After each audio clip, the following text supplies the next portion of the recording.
আসসালামু আলাইকুম প্রিয় দর্শক, আশা করি আপনারা সবাই অনেক ভালো আছেন। রসুই রেসিপিতে আজকে থাকছে তালের পিঠা বা তালের বড়া। আর এই তালের পিঠাটা ঠিক মা দাদিদের হাতে যেভাবে আমরা খেয়েছি সেই স্টাইলেই করে দেখাবো। আর সাথে থাকবে অনেক অনেক টিপস, যেগুলো ফলো করলে আপনারা খুব সহজেই এই তালের পিঠাটা তৈরি করতে পারবেন। তাহলে চলুন আমরা রেসিপিটা দেখে নিচ্ছি। তালের পিঠার বৈশিষ্ট্য হচ্ছে তালের পিঠাটা যেমন ক্রিস্পি হবে ঠিক একইভাবে জুসি থাকবে। আর এর জন্য যে সমস্ত উপাদানগুলো লাগবে সেগুলো আমি দেখাবো আপনাদের, এবং কোনটা কখন দিতে হবে, কিভাবে দিতে হবে সেগুলোও দেখাবো। তো শুরুতে আমি একটা বাটিতে দুটো পাকা কলা নিয়ে নিচ্ছি।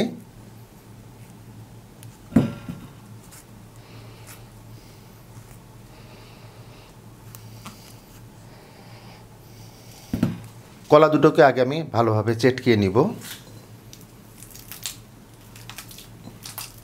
তালের পিঠায় কলাটা দিতে হয়, কলাটা দিলে তালের পিঠাগুলো খুব সফট হবে। এরপর দিচ্ছি আমি হাফ কাপ নারকেল কুড়ানো। নারকেল কুড়ানোটা অপশনাল, বাট দেবেন, দিলে খুব সুন্দর একটা টেস্ট আসবে।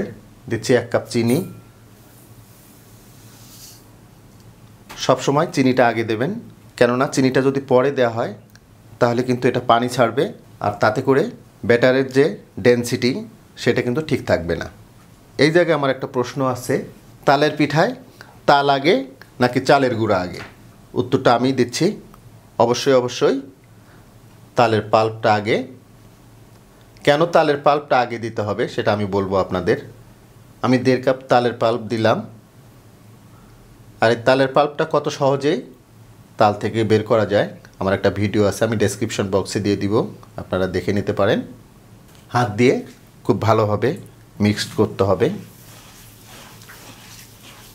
চিনিটা গলে যাওয়া পর্যন্ত ভালোভাবে মেখে নেবেন। চিনিটার ব্যাপারে একটু বলি, আপনারা আপনাদের টেস্ট বাড অনুযায়ী মিষ্টিটাকে অ্যাডজাস্ট করে নেবেন। আমি খুব ভালোভাবে এগুলোকে মাখিয়ে নিলাম। এখন আমি এতে চালের গুঁড়া দিব। আপনারা চেষ্টা করবেন তালের পিঠাটা চালের গুঁড়া দিয়েই করতে, এবং চালের গুঁড়াটা যেন ফ্রেশ হয় সেই দিকে একটু খেয়াল রাখবেন।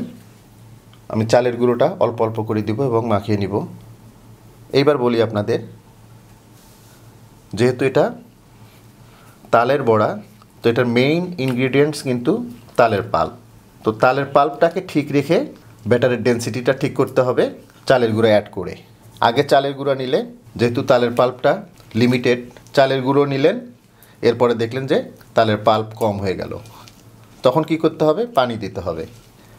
তো সেই ক্ষেত্রে কিন্তু তালের পিঠার যে স্বাদ, যে টেস্ট, সেটা কিন্তু পাবেন না। এই জন্য আগে তালের পাল্পটা নেবেন, দেন চালের গুঁড়ো অ্যাড করবেন।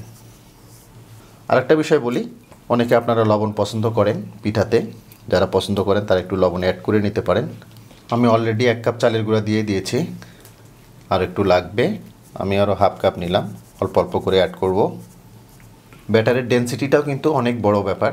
এটা একদম পাতলাও করা যাবে না, আবার বেশি ঘন করা যাবে না। বেশি ঘন করলে এটা কিন্তু ভিতরে শক্ত শক্ত থেকে যাবে, আবার যদি বেশি পাতলা করেন তাহলে কিন্তু এটা ক্রিস্পি হবে না। টোটাল 1.5 কাপ চালের গুঁড়া দিয়ে দিলাম। দেখুন এটার একটা পারফেক্ট ডেনসিটি চলে আসছে। আর একটা বিষয় বলি, এই পিঠাটাতে বেকিং সোডা বা বেকিং পাউডার কোনো কিছুই প্রয়োজন হয় না। বা সেই ব্যাটারটাকে খুব ভালোভাবে একটু ফেটে নিতে হবে। ব্যাটারটার ডেনসিটিটা দেখুন, এরকম থিকনেস থাকবে। তো ব্যাটারটা আমাদের রেডি। এখন এগুলো আমরা ভেজে নিব। আমি একটা প্যানে পর্যাপ্ত তেল নিয়ে তেলটাকে গরম করে নিয়েছি।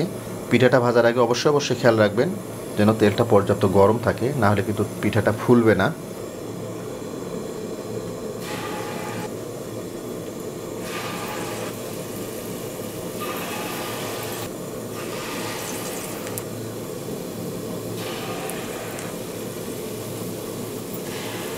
এক পাশ হয়ে গেলে একটু উল্টায় দিব। চুলার তাপটাকে অবশ্যই মিডিয়ামে রাখবেন।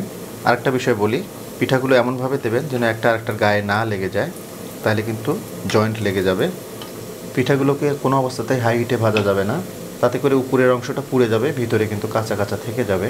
আর একটা বিষয় খেয়াল রাখতে হবে, একদম গোল্ডেন ব্রাউন করে ভাজা যাবে না, জাস্ট একটু গোল্ডেন কালার চলে আসবে, দেন এটা নামিয়ে নিতে হবে।